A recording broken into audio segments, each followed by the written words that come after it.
Welcome to Future Squared, the podcast all about corporate innovation, entrepreneurship, and self-empowerment. Future Squared brings you a double dose of innovation inspiration every week to help you and your company stay relevant in an era of rapid change and 10x your results in both your professional and personal life. Each week, I'll bring you corporate innovators, entrepreneurs, authors, keynote speakers, and thought leaders such as Steve Blank, David Allen, Brad Feld, Tim Harford, Karen Dillon, Jenny Blake, Neil Patel, Rand Fishkin, Pascal Finette, Ryan Blair, and Ash Moria, to name just a few. While every Friday, I'll bring you Fast Fix Friday, some quick, digestible insights to help you end your week on a high as you head off for the weekend.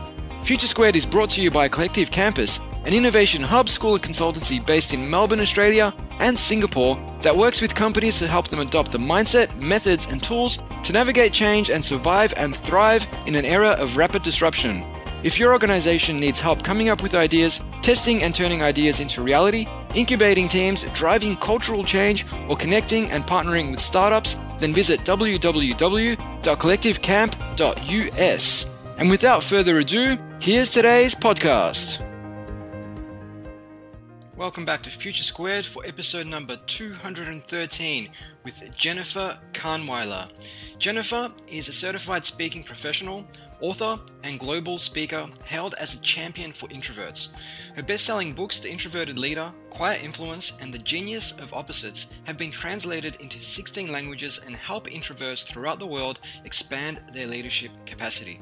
Jennifer has deepened her knowledge and appreciation for introverts through her work as a learning and development professional and speaker at leading organizations such as General Electric, Freddie Mac, NASA, Turner Broadcasting, the US Centers for Disease Control, and the American Management Association.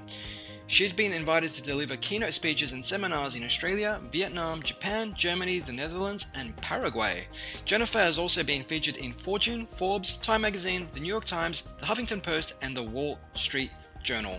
Expect to learn lots in this episode, including 1. Why introversion can actually be a strength for leaders, drawing on examples from some world-renowned introverted leaders. 2. How to circumvent the sometimes debilitating negative side effects of introversion, such as the anxiety leading up to a public speaking gig. And 3. How introverts and extroverts can better understand each other to work together more effectively. You'll learn that and a hell of a lot more in this conversation with Jennifer Kahnweiler.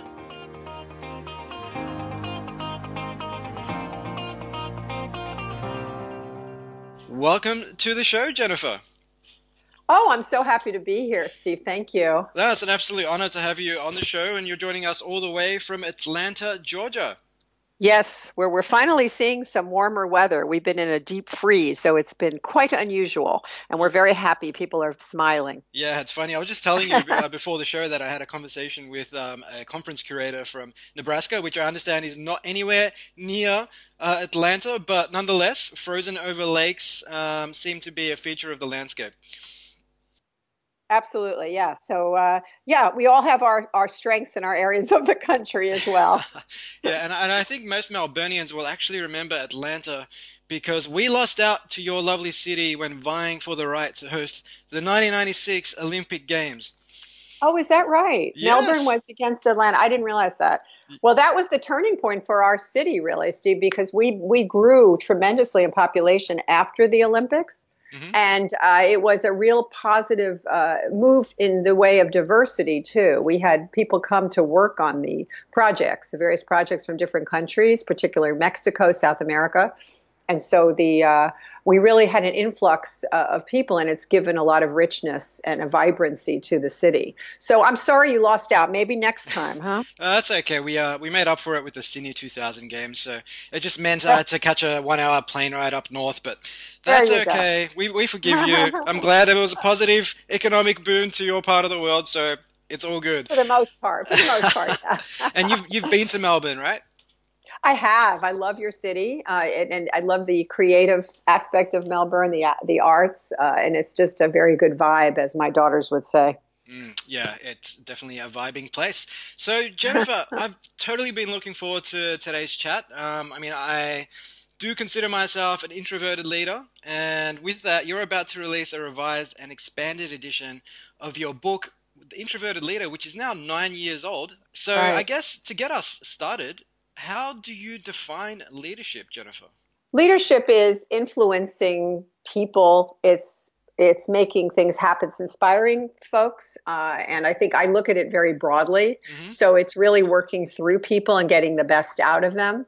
And so I think that would be where I would start with leadership. People usually ask me to start out, Steve, identifying introverts. So I'm glad that you started with leadership. Yeah, because a lot of people have trouble even self-identifying as leaders, and many people make the case that every one of us is a leader in some form or fashion.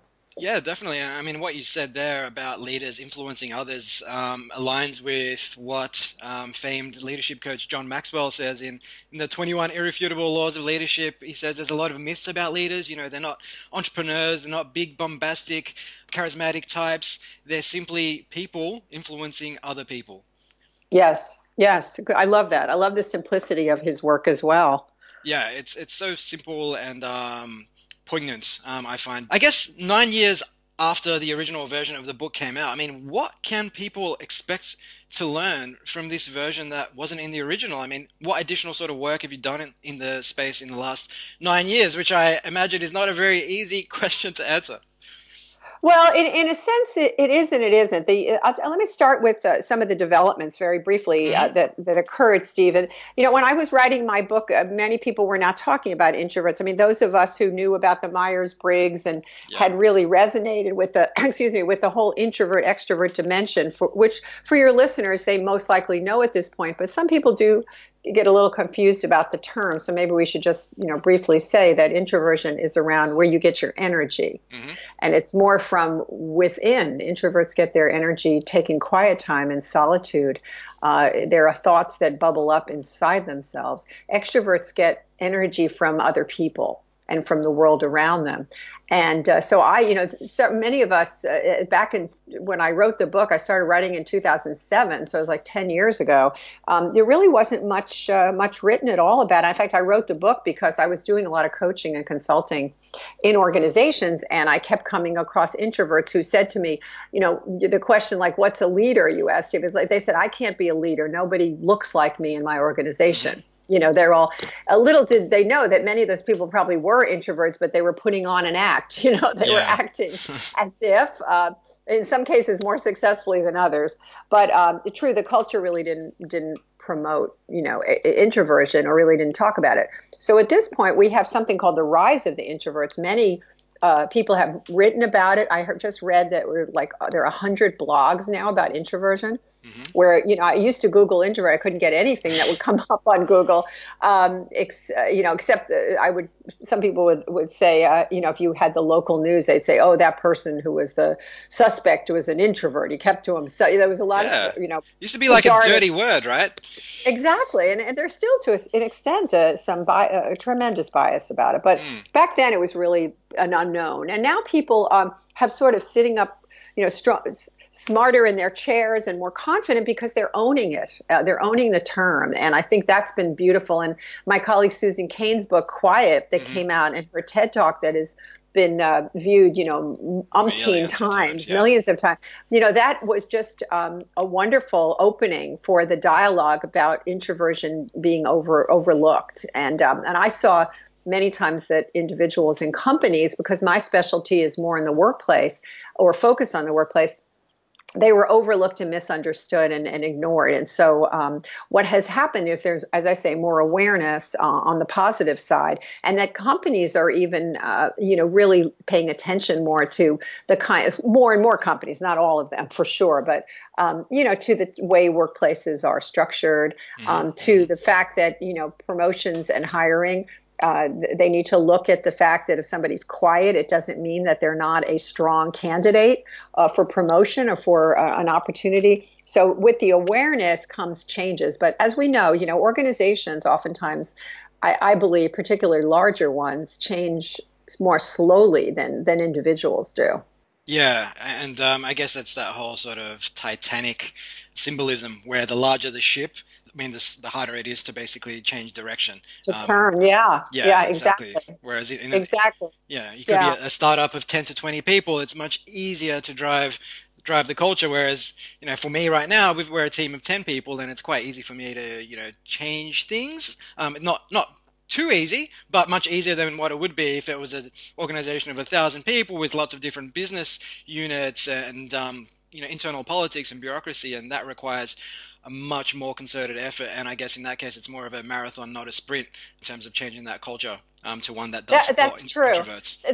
I totally agree. But there is been an exception, and I think the exception is if you have somebody who is an influencer and a change agent, like with one of my clients, Freddie Mac, who I've been working in this area for the last probably 5 years.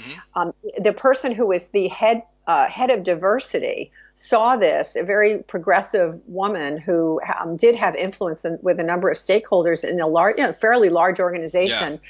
Freddie Mac is, and it was she influenced them to bring me in to do a keynote. But actually, interesting now, if I think about it, it was the individuals in one department that had heard about this whole concept of introvert, and they wanted to explore it more. So they had a town meeting. They brought me in for a keynote, and then I was able to work with her to then drive it, through other departments. So I think it also can be somebody who, in a larger organization, does have influence and have credibility with other people and believes very strongly in the topic. I think changes can occur that way. Have you seen that as well? Yeah, I mean, to a certain degree, we've seen that. I guess one of the challenges a lot of introverts face is, and correct me if I'm wrong, but it seems as if they have a harder time promoting themselves openly as extroverts would. So, I mean, if they have this sort of natural predisposition to not promoting themselves, how do large companies go about sort of either incentivizing or more so measuring the performance of introverts insofar as becoming a leader is concerned and giving them that promotion if they are quieter? I mean, are there any other sort of variables or factors that they should be looking at when assessing an introvert's sort of suitability for a leadership role? Yeah, well, I think it comes from both directions. I think you can't rely just on people who are in positions of power to do that. I think the individual also has to be aware that they need to, align with people. But be that as it may, we may say that, but they're still not going to do that. So what can people who are in leadership positions who are really wanting to, pay attention to or be aware of introverts do? They can do some more digging. I really think that's important, is to spend some time helping and coaching individuals to show them how they can start talking about their accomplishments and the results that they're getting, but also advocate for them. I think introverts still at this point need advocacy. Yeah. So let's say they're deciding, like a lot of companies do, like who is an ABC player, that kind of the old GE model. If you don't speak up for people who are strong players but aren't visible, and somebody else in the meeting goes, oh, well, we never hear from him. He doesn't speak up at meetings. And they'll just discount them, unless that person has an advocate. So I think it takes people really stepping out and speaking up for introverts and to do some more digging. As I say, it's a coaching kind of opportunity, too, that you have to help people be their best. You're going to come with me to this meeting, but you know what? I'm going to give you and play to the introvert's strength. I'm just giving you some kind of examples of what it might look like. But I'm going to ask you to really give the lowdown on this project. I'm going to be quiet and I want you to present it so you get visibility, and I'm giving you a heads up.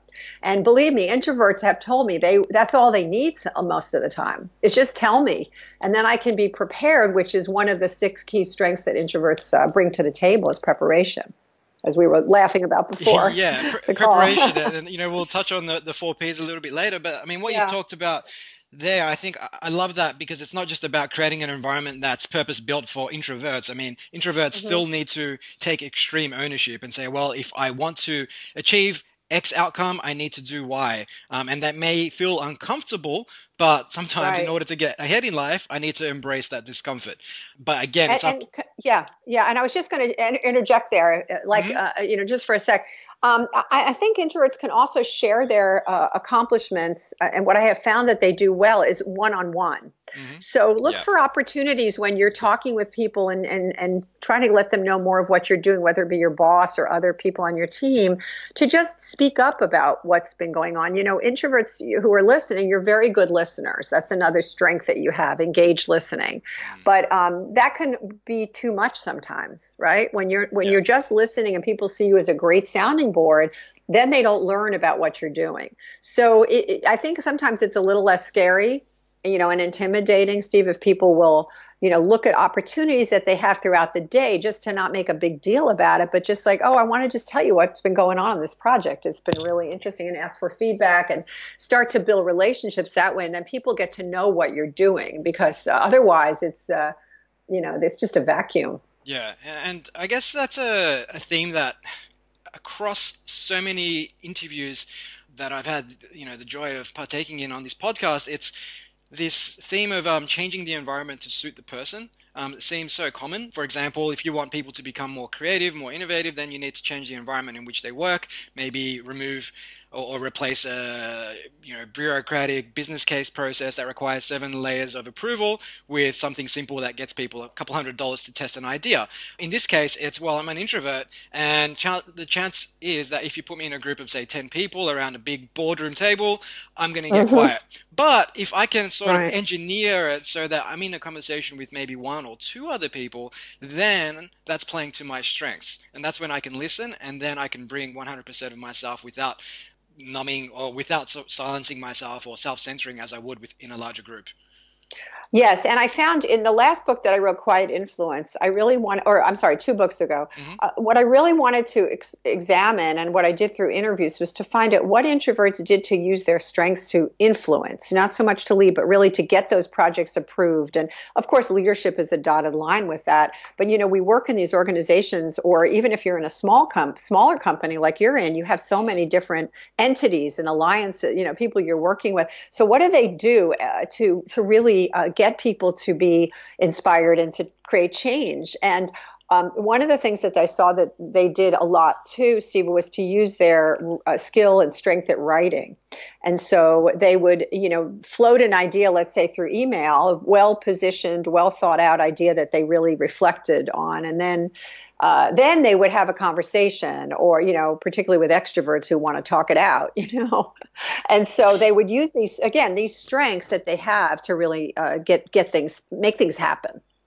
Yeah, no, it makes perfect sense. And I guess one other thing I wanted to touch on when it comes to the workplace, and we've talked about creating an environment to cater to your strengths, but on the types of organizations. Like, for example, certain organizations have particular types of cultures where doing business is all about socializing, and particularly that runs true in certain countries. For example, in Japan, like Australia too.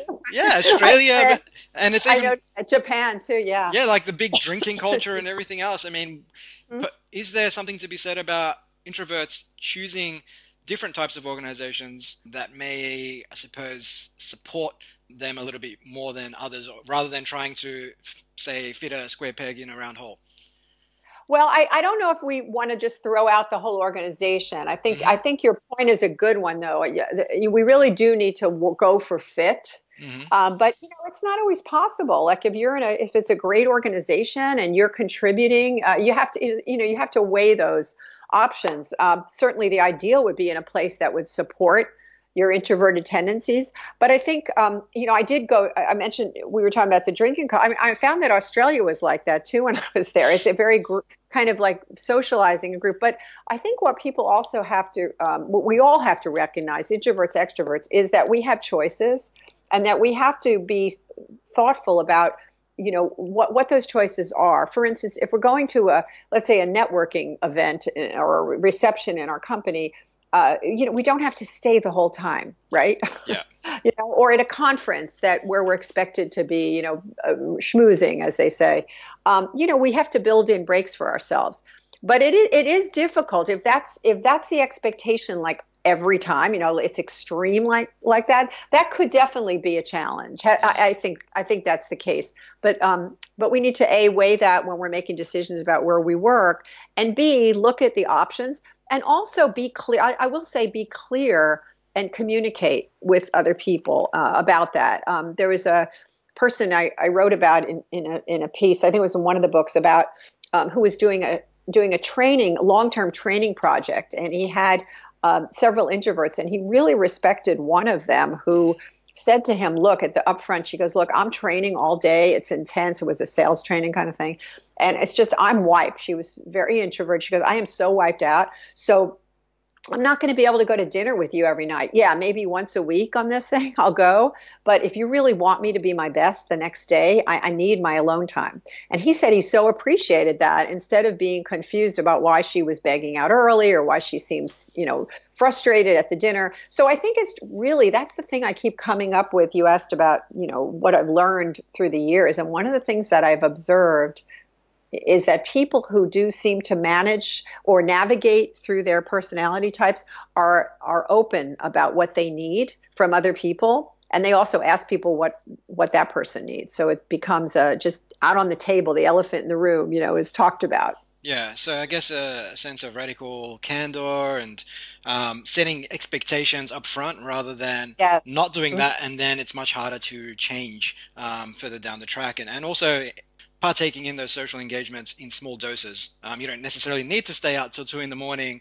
At a work function. You can just turn up for 2 or 3 hours and then make your way. No, I've never heard that term, radical candor. I think it really fits. Yeah, there's actually a book about the topic from there? Kim Scott, I believe her name is, which just explores. Yeah, check it out. It's really cool. That and Ray Dalio's book, Principles. I'm not sure if you're familiar with Ray, but global hedge fund manager, and his organization was built upon this premise of radical transparency, where rather than let issues fester, they've built this environment where people just say what they think without, within reason.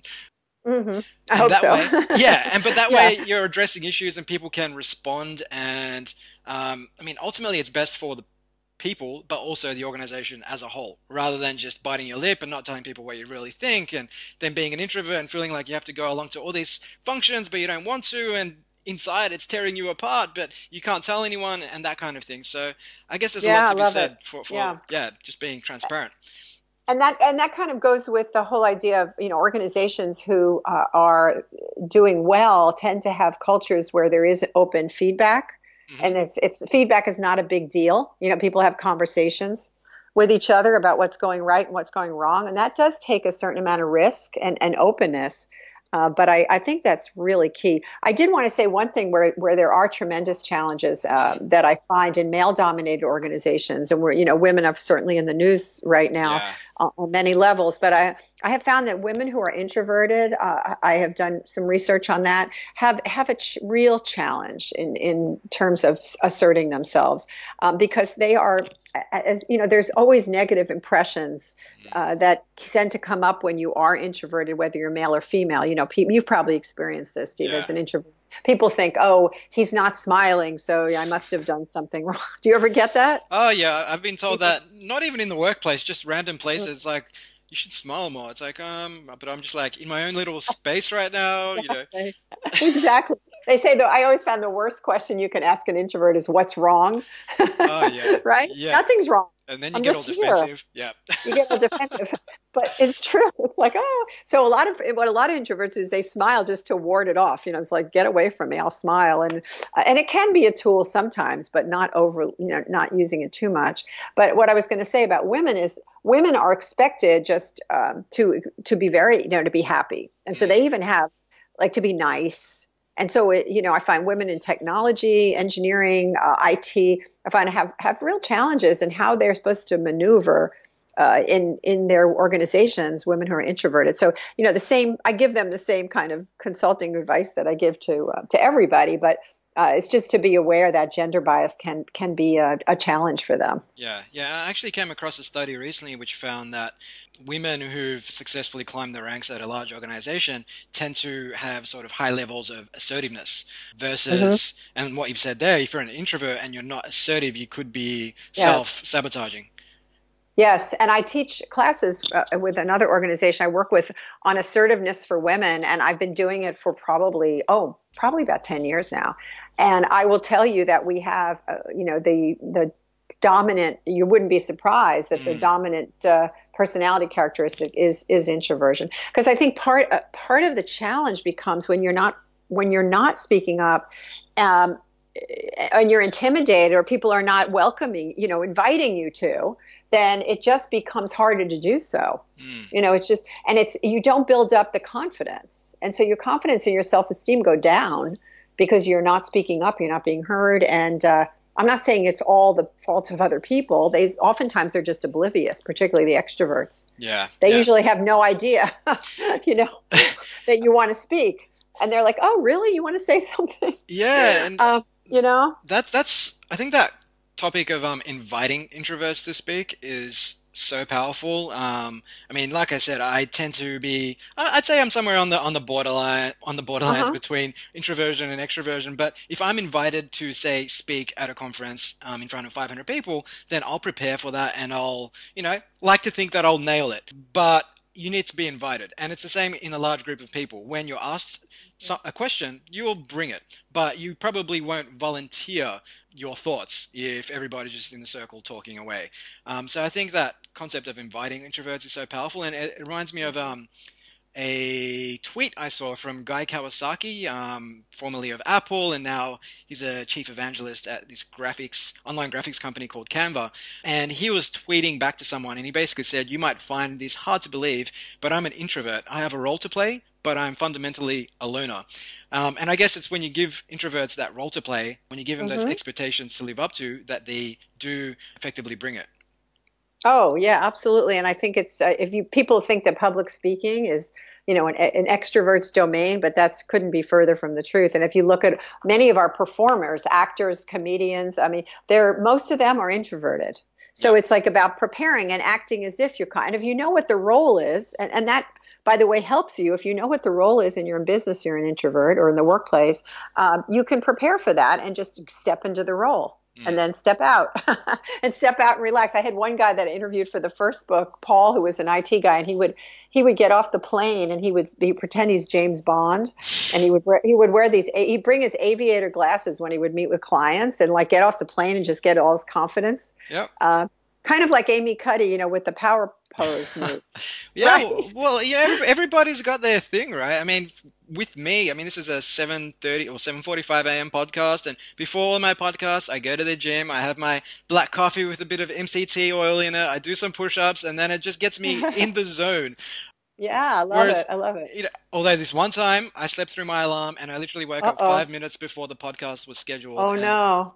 We got through it. It was actually a pretty good show, but it was just not the optimal conditions to be recording a show under. But hey, it's okay. We got through it. But you were off your game. You were off your game, right? Yeah, mentally wasn't prepared. And it's like you see a lot of professional athletes before a big game or a fight, they'll visualize, they'll have their headphones in as they make their way to the stadium and make their way to the arena.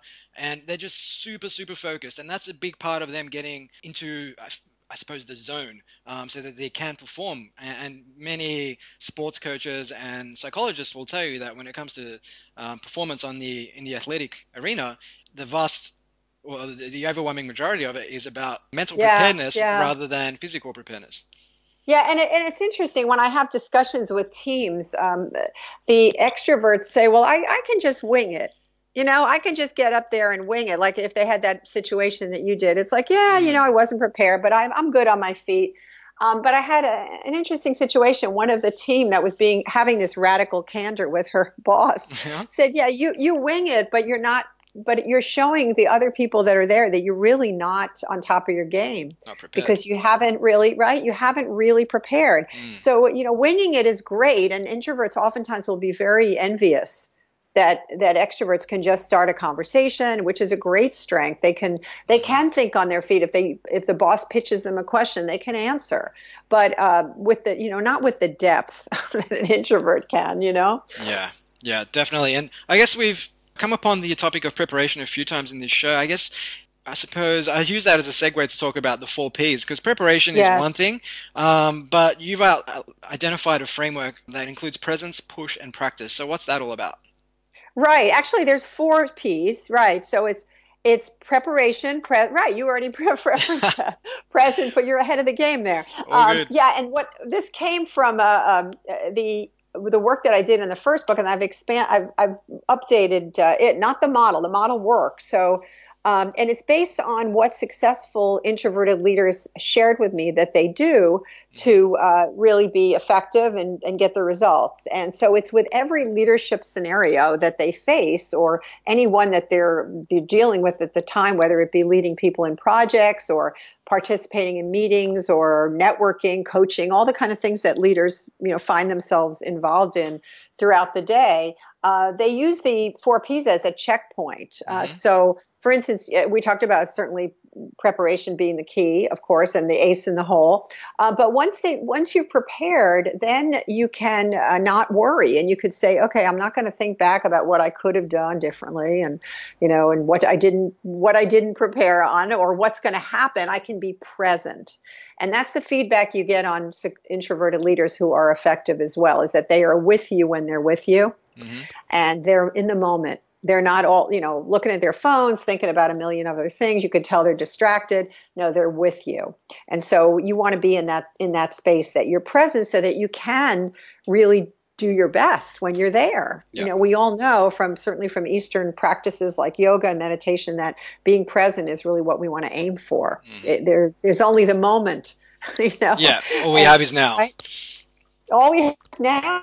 I mean, I've really gotten into that more in the last few years, and it's been such a revelation to me that you don't have to keep racing ahead or thinking it's just that's just sort of a crutch, Well, yeah, it's like one of my favorite philosophers, Seneca, basically says that mankind's greatest blessing and curse is that we have memory and foresight. So which gives way to anxiety and regret. Oh wow, that's beautiful. Yeah, I wish I said that. He said Seneca's he was from Rome, right? Rome, about 100 AD.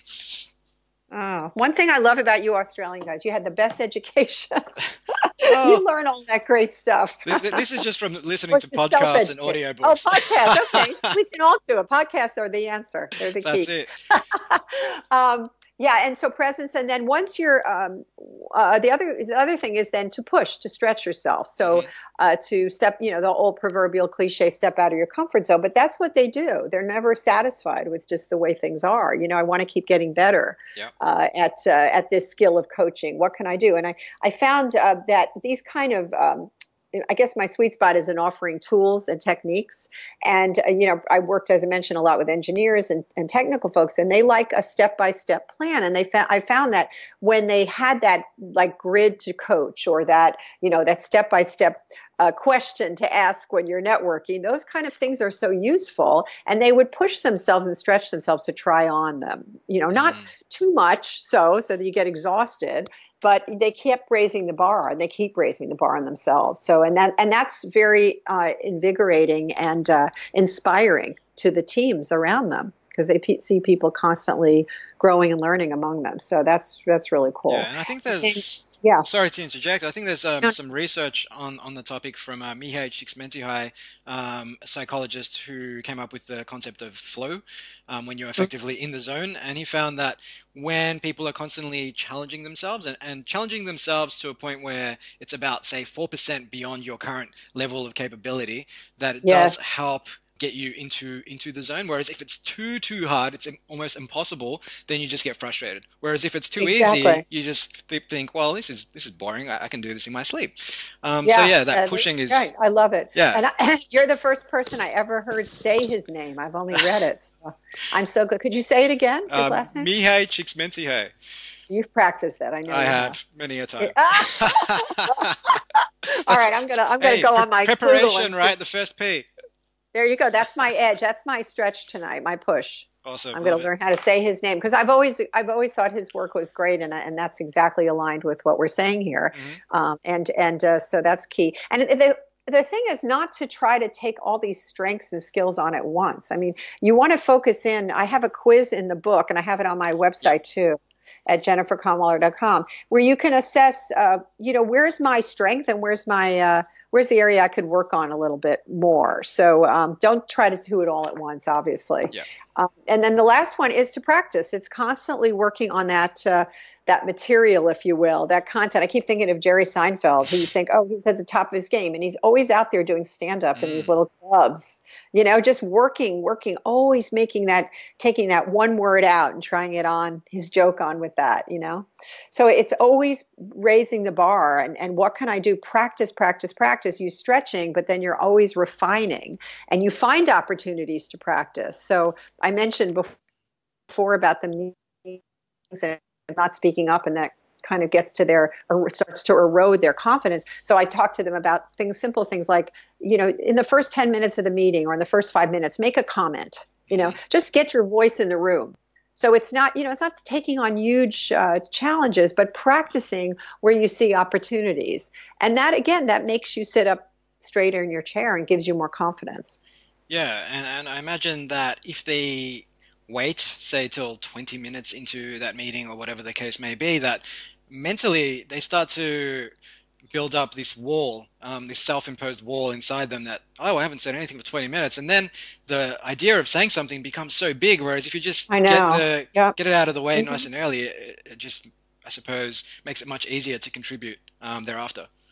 It does, and we self-center a lot, particularly like on conference calls, and and that kind of thing. So we really need to get in there, and then we find it's not that challenging. It's like a leadership skill. I find that's a real block for people. You may have seen this too, is delegation. Yeah. And then I always ask people, so the ones who I said, who among you has delegated and now you do it? And they go, oh, somebody will raise their hand or chime in. And I say, well, do you ever think you'll go back? No way. Because once you start to get confidence with that and you see that it works, then it becomes part of your repertoire. Yeah. So it's definitely. the same with these skills. But again, I want to just stress, it's not changing into an extrovert. And for an extrovert, it's not changing into an introvert, but it's taking on some of those strategies that are effective, because we basically all have both of these sides within us. It's not like we're one or the other. You mentioned you're close, so you're sort of like what they call an ambivert.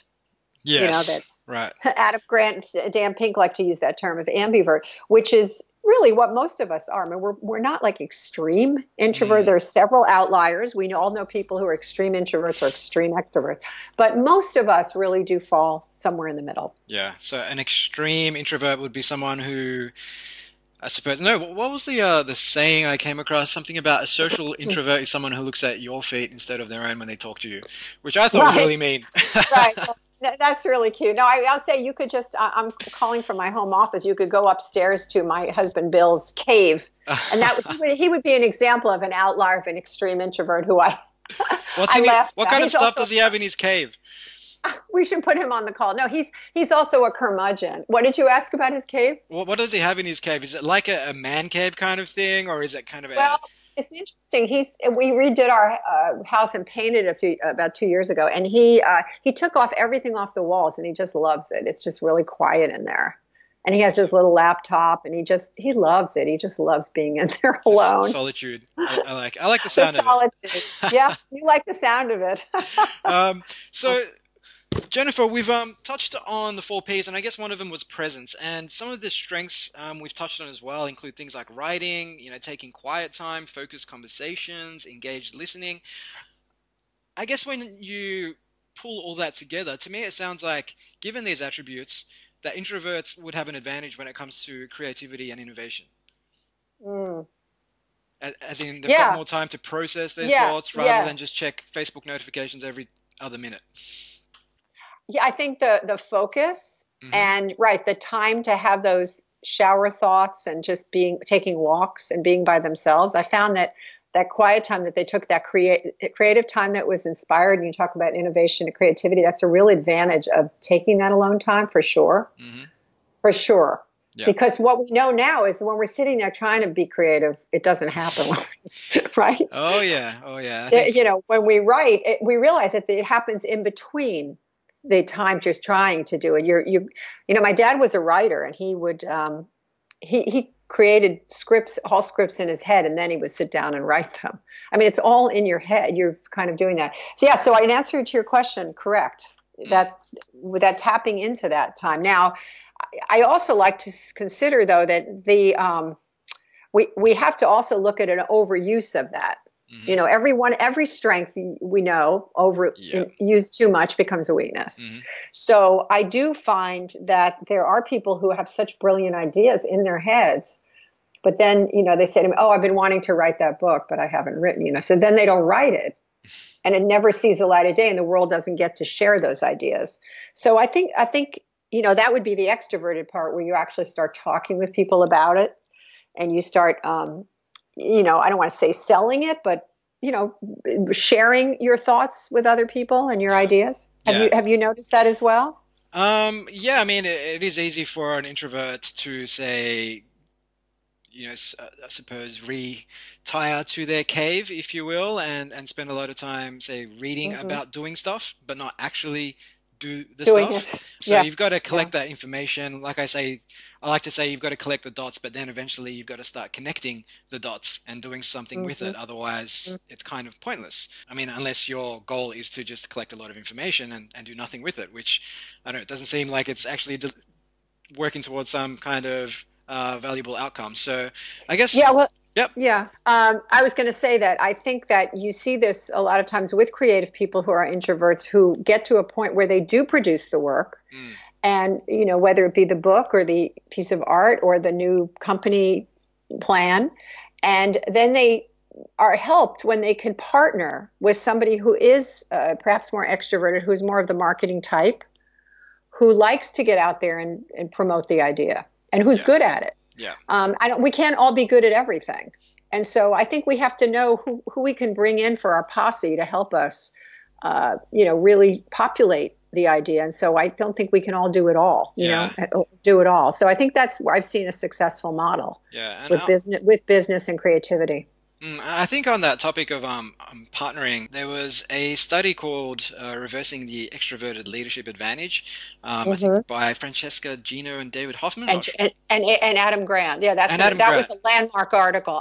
Yeah, and that's the one where they found that extroverted leadership involves commanding the center of attention, being outgoing, assertive, bold, talkative, and dominant, which obviously provides advantages when it comes to authority and direction, but pairing extroverted leaders with employees who speak out can lead to friction, whereas pairing those same employees with an introverted leader can be a pathway to success. Absolutely. And the main ingredient, if you take a look in the weeds of that article, it was really about the listening. You know, that introverts do. So they're not trying to compete with the team for that innovation, for those innovative ideas. They're really listening, and they made more effective leaders. I thought that was a fascinating study. And really was one of the few major studies to prove really that introverted leaders are more effective in many cases. Yeah, I think it's a fascinating topic when you talk about partnering. Just to take that topic a little bit further, I had a conversation with Gretchen Rubin, who wrote The Happiness Project and of the Happiness podcast, Happier, 100% Happier, something like that. Anyways, I'll add that to the show notes. But her latest book was called The Four Tendencies, and she found that people respond to expectations of them in different ways. For example, responding only to external expectations, other people's expectations of you, would be someone who is an obliger. Whereas if you respond to internal expectations and external expectations, you're then an upholder. And she found that when it came to, say, startups or small businesses, that having a leader who is an upholder, their business partner, the ideal business partner profile would be an obliger, which kind of sounds like one would be a little bit more of an extrovert, the other one would be more of an introvert to a certain degree, but one just does the stuff and the other one feels obligated to help the other person do the stuff.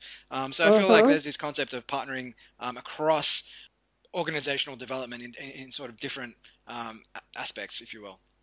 Yeah, no, I with the Genius Opposites research I did, I found, you know, I looked at successful pairs of introverts and extroverts. It sounds like similar to what you're describing here, and and there was a couple of key themes that came out there. One was that they knew what their different strengths were. I called it cast the character. They knew who to put in each role and talked about that. And you'd think that people would, but they don't necessarily do that when they're not effective. And also they laughed a lot. They destroyed the dislike. They also accepted what I call accepted the alien, where they accepted that the other person, they were never going to change that other person. And that's really key. Yeah. So it's again, talking about these things is truly the key in our, owning our differences.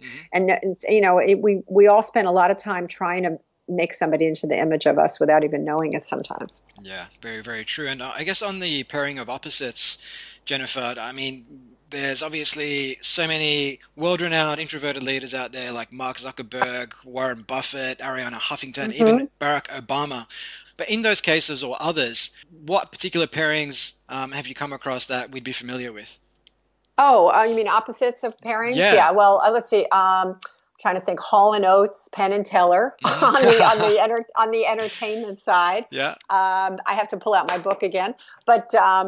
Let's see. Who else was very famous? Oh, the Wright brothers, who invented the airplane. Obviously, they used to have just tremendous fights left and right.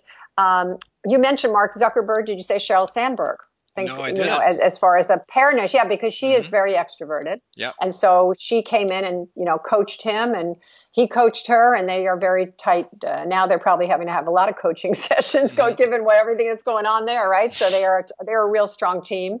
I think about U.S. partners as well, in politics, FDR and Eleanor Roosevelt. He was considered one of our greatest presidents, but she was the one that really was behind getting all of that legislation passed that helped during the Depression here in this country, where she would go out in the field and talk to people and find out what the issues were, and then he would go and get it passed, get the legislation passed. So there was just a seamless, sort of back and forth with so many of these pairs who are successful. The list goes on and on. Yeah, well, I'll add some of those to the show notes for our listeners, and maybe find an article that people can dig in a little bit deeper. I wanted to go off on a slight tangent and talk about, well, I guess neuroscience. I know you've done some work to figure out, well, not necessarily to figure out, but you've done some work around the brains of introverts and how they differ to that of extroverts. What can you tell us about that? Well, one of the things that we know is that there is sensitivity to stimuli oftentimes, and that the introverts oftentimes will not want a lot of the senses to be. They'll be very sensitive to sound and to light. Yeah. Now, this is in the case of all introverts. I want to qualify that, So in terms of the brain, that's one thing that stands out that we know. There have been other studies, but I don't think it's really been conclusive yet that they're definitely related to introversion. So I would hesitate to make any full statements about that. But there's increasing research to say that introverts and extroverts are wired differently in certain parts of their brain, for sure. And I guess, like anything, you have neuroplasticity, and with concerted effort, if you wanted to become more, say, outgoing, you could do that. Yeah. Yeah. I think, and there's been some interesting research on other elements of not so much personalities, but learning styles. All kinds of things related to anxiety and depression that is completely connected to what you're talking about with neuroplasticity, and that we're also, another thing that I think is interesting. I read a book called The Power of Difference recently by Dr. Gail Saltz, and I heard her speak, and it really made me think quite a bit of introversion. And I hope that there's more research that's going to be done. I think it is being done now, but really taking a look too at how those strengths are really strengths, not looked at as problems. And I think that, so many of like ADD and, hyperactivity disorder and depression, and as people, they're such problems. And particularly with young people, they get labeled, at an early age that this is a real problem. And sure, it creates challenges in schools, et cetera, and in the workplace, but we also have to look at the gifts that brings, and she used the example of Einstein, having pretty well known that he had, was it learning disability, I believe, and also ADD in particular, and that, he had this hyper focus that allowed him to produce his greatest work within a very, very short period of time. I think it was within 3 years, his biggest discoveries. And so, we have to look at what are the strengths that we bring as introverts, or that introverts bring into, traditional organizations that really we are missing Yeah. Utilizing those assets. We're just saying, oh, that person doesn't speak up, or that person, but what about all the other, as you say, you deal in creativity and innovation that we need to tap into, because if we don't, we're really missing out on some possible breakthroughs. Yeah, I mean, as you're saying that and you're talking about ADD and whatnot, I mean, do you think that our schools have a way to go when it comes to, I suppose, recognizing the natural talents of introverted students and children? Absolutely. And again, I think it's like I talked about earlier in the podcast, I think like in organizations, we're seeing some more awareness. So there's tremendous amount of writing now that's being done. Teachers and parents are it's starting to trickle down. So if a parent, let's say, heard about it in their workplace, and they then come up to me and I see them, a few months later, and they say, you know what, I went and I talked to the teacher about this with my student, about my child, and that they need to give them some space and not, be calling on all the time, expect them to be doing all these extroverted things. And it's this, the education is what has to happen. Yeah. But I think I really have hope that we are going to see changes. But I'm an optimist by nature. There are other colleagues who say, no, it's going to be a while. But I do think, as I say, the rise of the introverts, it's a rising tide for sure. Well, I think if you look at the 20th century, the amount of social enlightenment that we went through over the past several decades, I think it stands to reason that, we'll move towards a society that is more sort of encouraging of introverts in the next, say, couple of decades. I would think, but I would think so. Of all differences, Steve, don't you think? I mean, of all different, accepting them more. Yes, we definitely have come so far, because I really think that you mentioned with kids, it's so pivotal at the early ages, because I have so many adults who say to me, as a child, I was very shy. And I was not reinforced for that at all. I was, my family put pressure on me to be social. My school marked me down because I didn't participate in class. And, those are wounds that really go deep. And I think it's hard, even though people now say, oh, I'm so relieved that there's finally a label and that it's not a problem. Introversion is not a problem. That I'm wired this way, but you don't all of a sudden just like change, right? And let go of all those childhood tapes. I think it's really challenging. So if we can really make inroads with young people, then I see positive opportunities for people later on. It's just, that's where we need to start as well. Yeah, I couldn't agree more on that. And I mean, on being forced to be more social, the reality, I guess, for a lot of introverts in the corporate world, in the workplace, is that they need to be. And sometimes, though, that can get exhausting. And introverts need to switch off. And Arianna Huffington talks about unplugging in her best-selling book, Thrive, and how important it is for introverts to hit that reset button.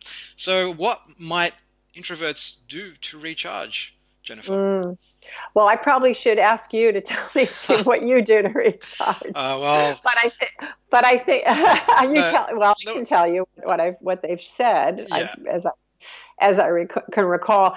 Interestingly enough, they don't. You think about people going off alone and with nothing around, but many of them build it in with exercise.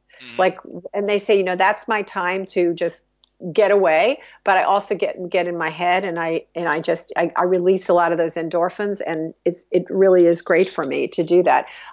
People that have very busy lives use commuting time. They take those, they're aware that they need the time, and they also have to assert themselves. We talked about assertiveness by taking lunch alone. There was that book, Never Eat Lunch, was it Never Eat Alone or something? Yeah. And I was like, no, you should eat alone.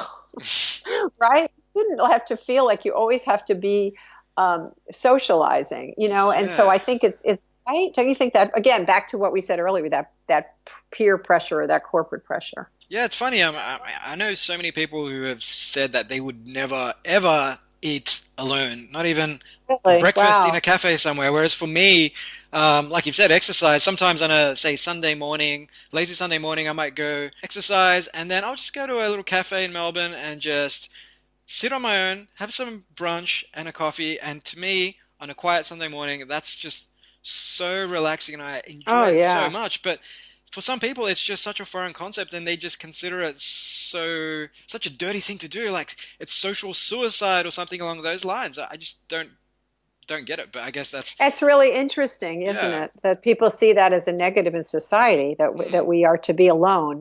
It's it really should be time that you relish for sure. Yeah. That's as we said,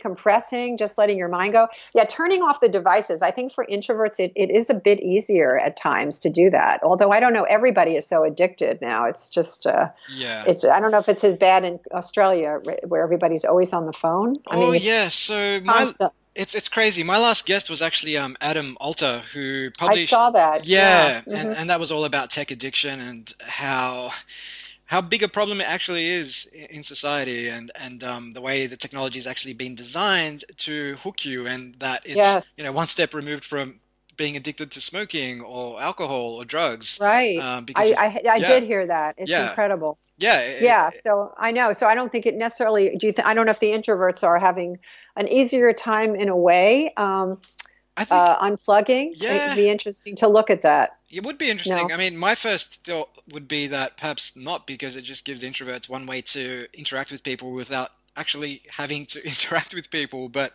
I could be totally wrong about that. And I guess, but I did want to say, I'm sorry. I just did want to say that before we throw the phones away totally, I think we also have to look at the possible apps that can help us as well. With just getting some more focus, just calming down. I was at a program recently where we all shared our favorite apps.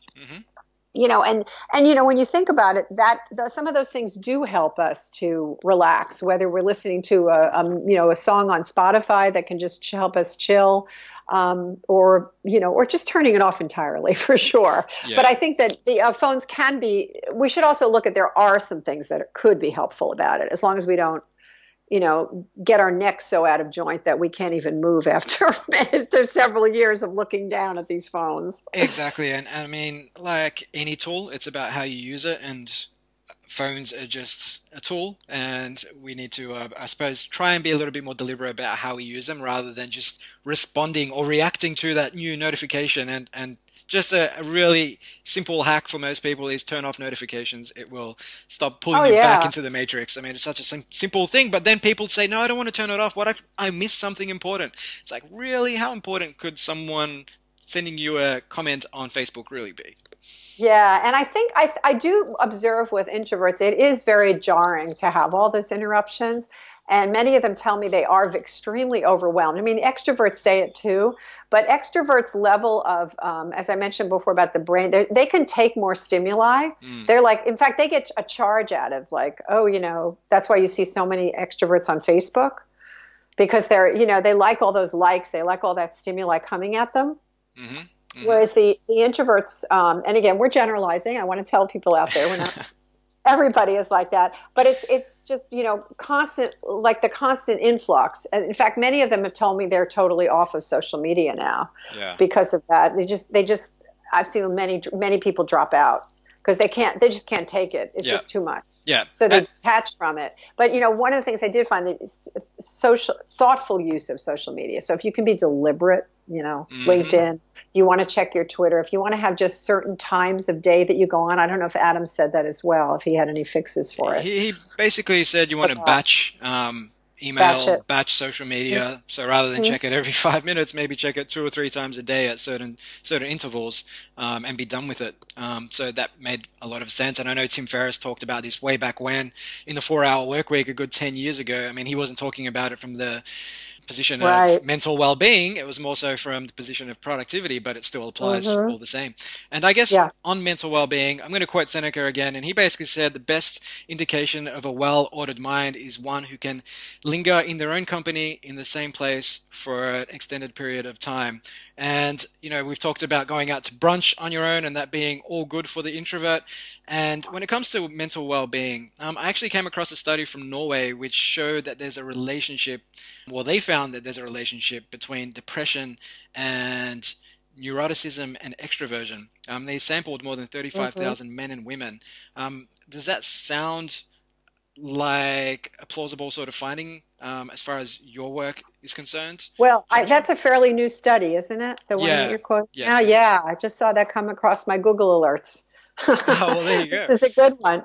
Yeah. Did they say what the thesis was on that? I can't recall I what. mean, did not read the whole thing, Okay. unfortunately, We can, so I can't well, say, you but have to send that link. Maybe you can put the link on the show we'll notes. do. We'll do.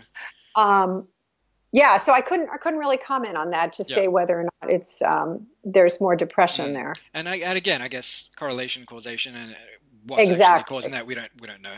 Um, Exactly. There's so many Fantastic. variables. There's so many variables involved There's in our personalities, right? We want to yeah, be careful that we don't say that introversion is the cause of everything or yeah, correlates with it. yeah, and Yeah, so there's always the lure of confirmation bias when putting together a paper to I suppose give weight to your argument. So we always need to watch out for that too. But you have left us with so many value bombs today, Jennifer. I've really, thank really you. enjoyed this conversation. Me too. But before we go, and I know you're ready for this one, so I'm expecting some quick fire responses to our 3 question lightning round. Uh-oh. All Uh-oh. right, Now I'm nervous. I let's know I'm do this, nervous. Jennifer. Question number 1 is if you could work for any company at any stage of the company life cycle, who would it be and when would it be? I would work for Oprah's company. Oh, wow. Now I think or no, back when she started, hmm because my fantasy was to always be in broadcasting, television, and actually be a reporter on television. And so I loved. I mean, think about what I would have loved to have been involved with, just starting that whole concept and looking at how she was going to grow that show. Mm. Yeah, she's really incredible. Well, yeah, I So mean, that would have been fun. Whenever that was, I think was it uh, late yeah, 80s? 80s, yeah, Yeah, 80s. yeah, long time ago. I still remember That being was a wee lad, and I think my sister, who's about 8 years older than me, was religiously watching Oprah every every day. day. Yeah, It was yeah. Bible. That and The Yeah. Bold and the Beautiful as well. Which so I Ah, think it's funny though. Just I mean, we're going off on a tangent here, but I was visiting family a few weeks ago, and TV happened to be on, and Bold and the Beautiful happened to be on, and I don't think they've changed that cast in something like 20 years because it was the same people. And I thought, what the hell? It seems like the same people in the same storyline. But had anyway, a bunch of facelifts. That's all. I digress. Question number 2 is if you could ask anyone a question, dead or alive, who would it be and what would you ask? All right, well, I would ask. There's a wonderful, brave heroine named Antoinette Tuff, Hmm. and she is actually in my local speakers Oh, well. organization here in Atlanta, Georgia. But she's now become famous because she talked down a gunman who came into the elementary school where she was working as a bookkeeper at the front desk, and she saved the lives of over 800 children by engaging with him. She could have run several times. And I would ask her, what kept you from running when you could? She believed her purpose. I believe with the way there was actually a TV movie on about her last night on Lifetime television. And there's going to be a documentary coming out. And she basically said she felt it was her purpose to keep him engaged and that she wanted to show him love. He was a obviously very disturbed young man who then put down his gun and surrendered. Wow. Guns. He had multiple pieces of ammunition. He was ready to go in and kill all the children in the school. But she talked him down. So I'm just totally in awe of her and amazed that she didn't run and she stayed there.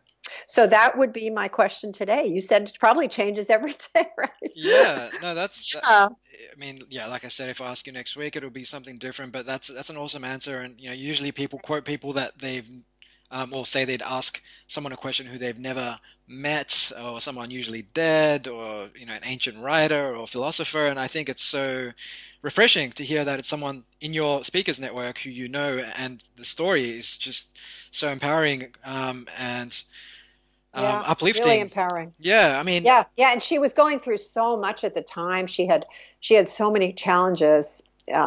in her life with her son. Her had been divorced. She was a single mom trying to make it work, and it was just incredible. So I would love to just delve into it more with her. Yeah, I imagine. So those heroes. Yeah, I imagine there'd be quite a bit of content or media on this online. Oh yes. Yeah. I'll definitely TUFF Antoinette TUFF. I'll add that to the show notes for our listeners. And I think the underlying thing that I get out of that, I suppose, is this concept of purpose. And one of my past guests basically said purpose is the world's #1 performance enhancer. Forget cognitive enhancers, forget supplements, forget sleep, exercise, food, purpose. And in this case, I mean, what greater purpose can you have than saving the lives of 800 children? Fantastic. Great. Love that answer. And finally, Jennifer, what rituals or routines do you have to stay on top of your game? I mean, you've published a number of books now. You're keynoting all over the globe, obviously doing amazing things in your field, leading the quiet revolution. Thank you. What do you do to stay on top of your game? Yeah, I did think about this one a little bit. And so many of your answers, I heard your summary the other day. It was great.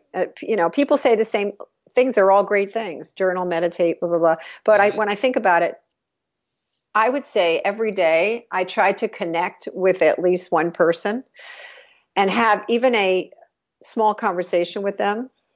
I guess I sound like an extrovert, right?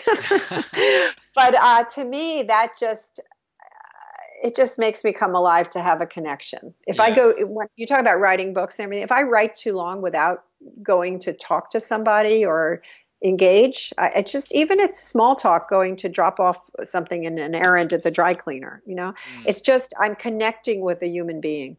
And that to me, gets away from social media. It gets away from my head. And I never know what I'm going to learn or how it's going to affect me. So I guess that would be what I try to do every day. Yeah, and I love that answer. And I mean, that's one of the reasons why I schedule these podcasts for 7, 8 in the morning, is because I get so much energy from it as an introvert that it just leads into the rest of my day, and I end up being a much more pleasant person in the office as well, which is great.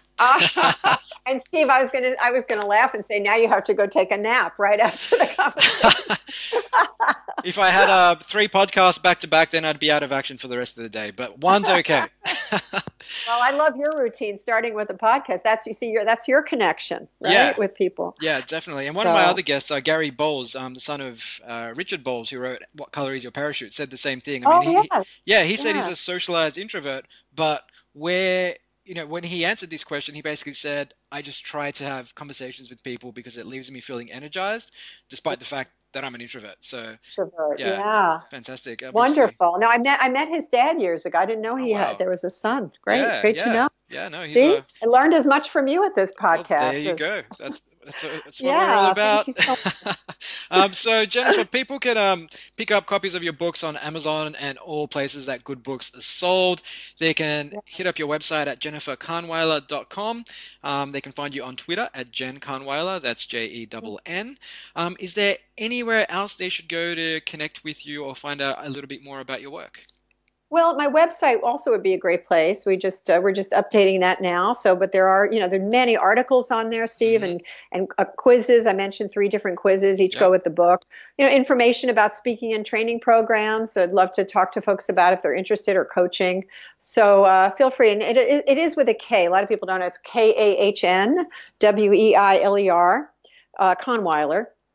So that would be it. And I would love to, if you have questions or anybody wants to chat quietly or just write, you don't have to talk, just write. That would be great. Awesome. But I want to compliment you too on the, obviously you prepared for this interview, and your questions were quite provocative and made me think. So that's not always the case when I do podcasts. So thank you so much for your great work on this. Well, no, thank you, Jennifer, and I appreciate the kind words. Well, I guess with that, we will bid you adieu. Adieu? Adieu. Adieu. You've got a French surname, right? So that's right. That's right. I'll take direction from you on pronunciation there. Très bien. Thank you so much again for making the time to appear on Future Square, Jennifer. You've been an awesome guest. Any parting words of wisdom for the audience? Oh, just be well and stay healthy, and don't be a stranger. Awesome. Love it. Thank you, Jennifer. Thank you, Steve. I loved it. Thank you. Cheers.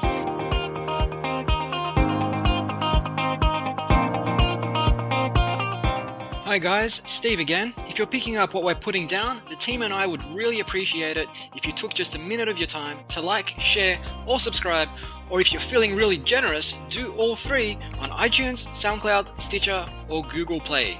It would mean a lot. If you'd like to join the conversation online, we're building a Facebook community for Future Squared, where you'll be able to connect with fellow listeners as well as my good self to talk about past episodes as well as propose guests and questions for future episodes of the show. You can find the Facebook group over at facebook.com/Future Squared Podcast. I'd love to see you there. Until next time, Future Squared is out.